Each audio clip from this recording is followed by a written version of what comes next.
Well, welcome. Today should be a lot of fun. We have another versus video, and that's where I'm going to directly compare one trail camera to another.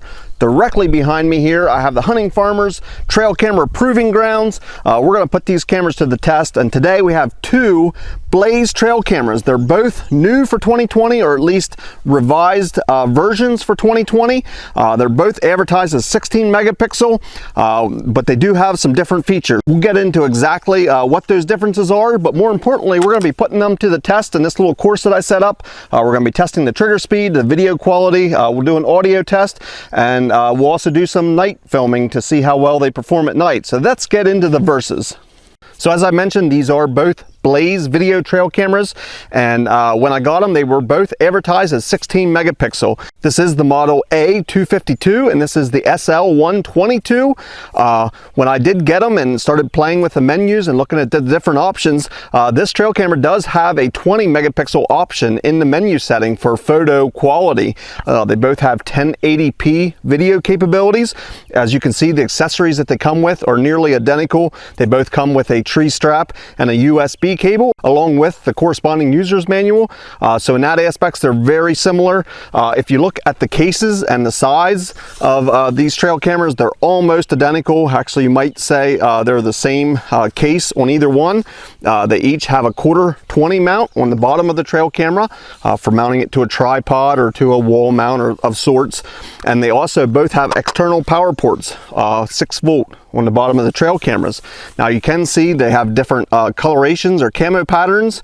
As you can see, this one trail camera has side PIR sensors. In theory, that should allow the trigger speed to be better, or it should be able to see movement before this trail camera. We'll test that and see if that's actually true. But on to the fun part. Let's put both of these trail cameras up against each other and actually do some side-by-side comparisons of the pictures and videos and see how well the trigger speed of each one of these cameras. Let's go to the course, see what I set up and how I plan to compare these.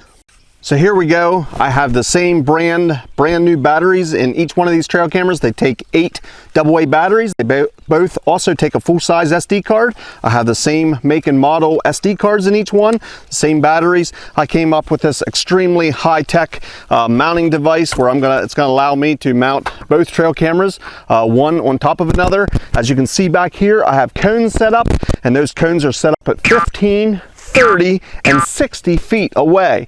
I'm going to be doing a series of demonstrations where I'm going to be walking in front of those cones at those distances. We're going to see how the trail cameras trigger, how clear the pictures and videos are. So let's get into this. I'm going to strap these tighter and make sure they're perfectly square. We're going to set that up, and I'm going to try and do some sort of split screen with the videos that we get and the pictures that we get with this, maybe one on top of another or side by side, but either way I'll mark which model the video and pictures are from, so we can keep it straight exactly which one is producing which video. So with all that said, let's get into the testing. So I have the settings on both trail cameras set at the exact same settings to keep it as equal as we can. I have them mounted here. They're one's just a few inches higher than the other ones, but they're both square and perpendicular with the course here, exactly the same in that regards. To first get a baseline, I'm going to simply both turn on their videos and just let them start recording, and I'm going to walk out here in the course and just get a baseline for what the video is going to look like and see how wide their field of views are and see if there's any differences in the angle of the lenses. So let's start with that.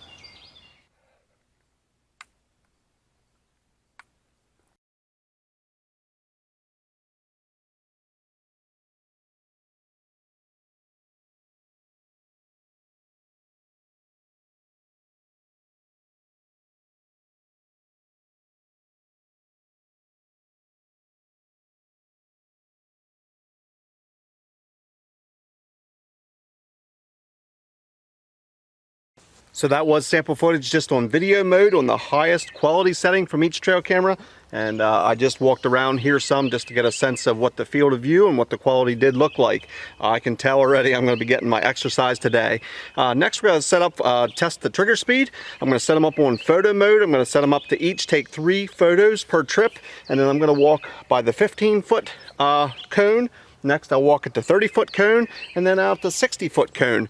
We will see each trail camera is going to be set up and see which one triggers first if they catch me in the middle of the frame and what the 3 pictures look like. So let's get into testing the trigger speed. So here we are beginning at the 15-foot range. I'm just slowly walking in front of the trail cameras. We'll see if they trigger and see how many pictures of the 3 pictures they take.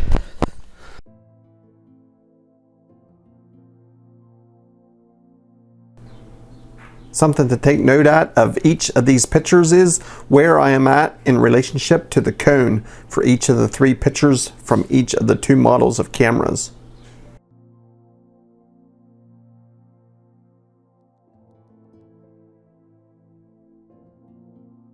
As you look at the 15 and 30-foot ranges, they're almost identical trigger speeds. I'm right at that very first cone when each camera triggers.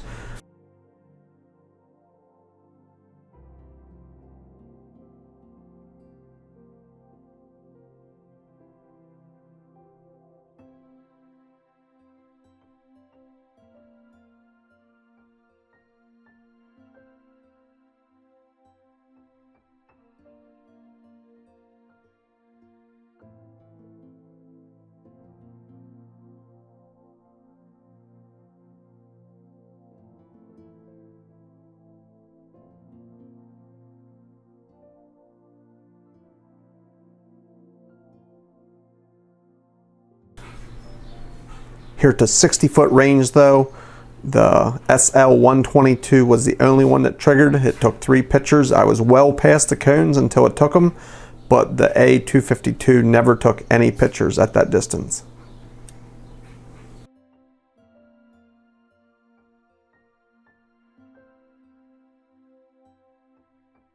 Next, we'll do the same test, except this time I'm going to be putting the trail cameras on video mode. Once on video mode, I'll walk at the 15-foot, 30-foot, and 60-foot intervals and see how the videos look and how the trigger speed responds for each camera. Time will tell. I have no idea what these results are looking like, but when I compile all the evidence, obviously you'll be seeing exactly what happens here at these distances. Well, I want to take a second just to pause the video right here and show you a little bit more and explain my setup that I'm using to test the video modes. As you can see here on the right hand side, I have the cameras set up and they're pointed towards the cones. As I walk towards the cones, as soon as the first trail camera senses me and starts videoing, I'm going to switch it automatically to the split screen that's going to show both of the videos. This should give us a clear indication of which camera trips first, and then as the second fastest camera starts the video, that video will just kick in. This might all sound a little bit confusing, but as you roll here, it'll give you a better idea of exactly which trigger speed was the fastest, which camera triggered first. Let's roll the rest of this video. Here in my test at the 15-foot range, the A252 was about 1 second quicker than the SL122.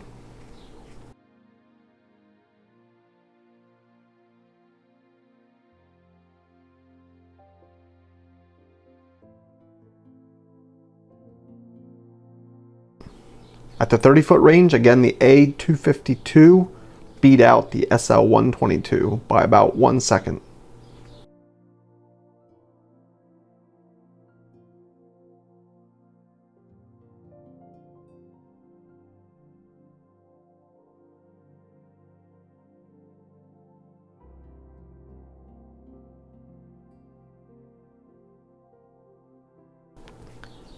And finally, at the 60-foot range, the A252 did not trigger, while the SL122 was the only one that took a video at this 60-foot range.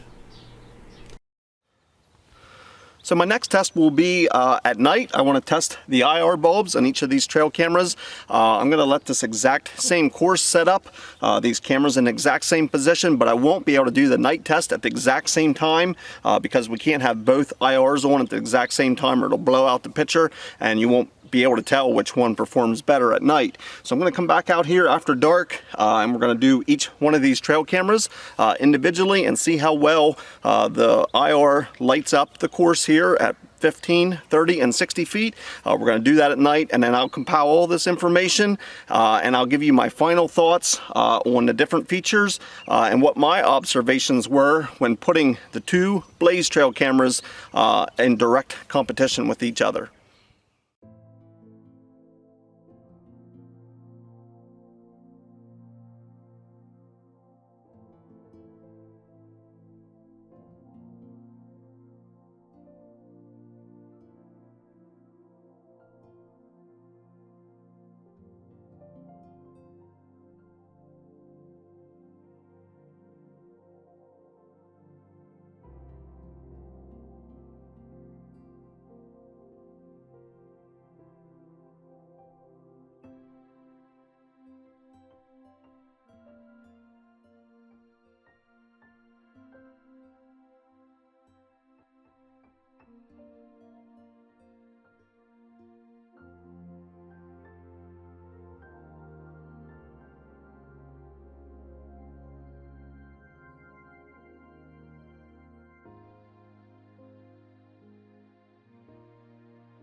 Well, that's just about enough running around in the dark trying to find those crazy cones.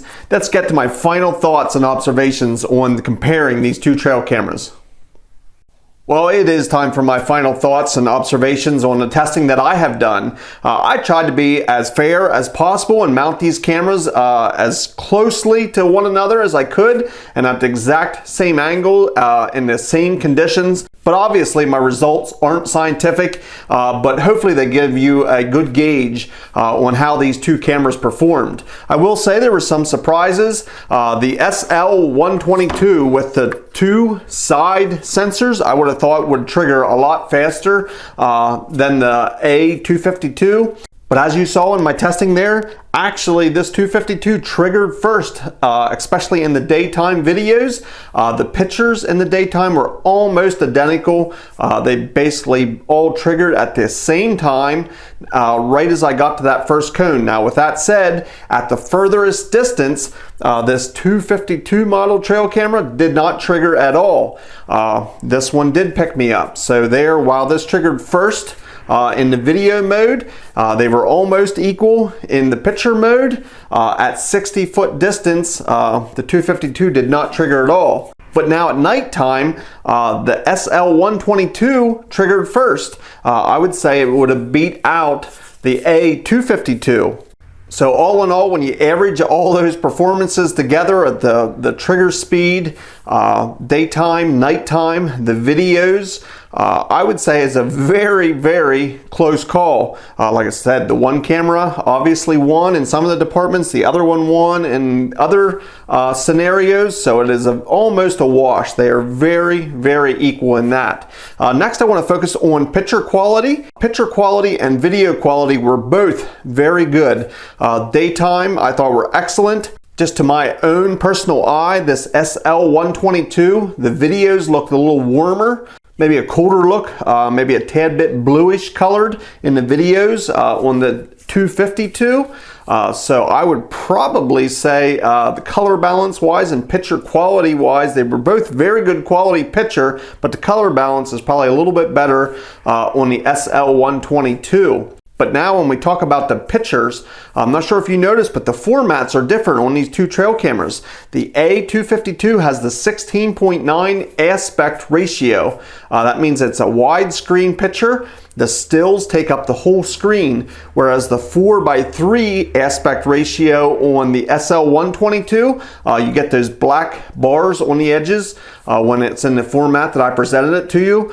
So that comes down to personal preference, not really right or wrong, but I do prefer the widescreen pictures that the A252 gives you.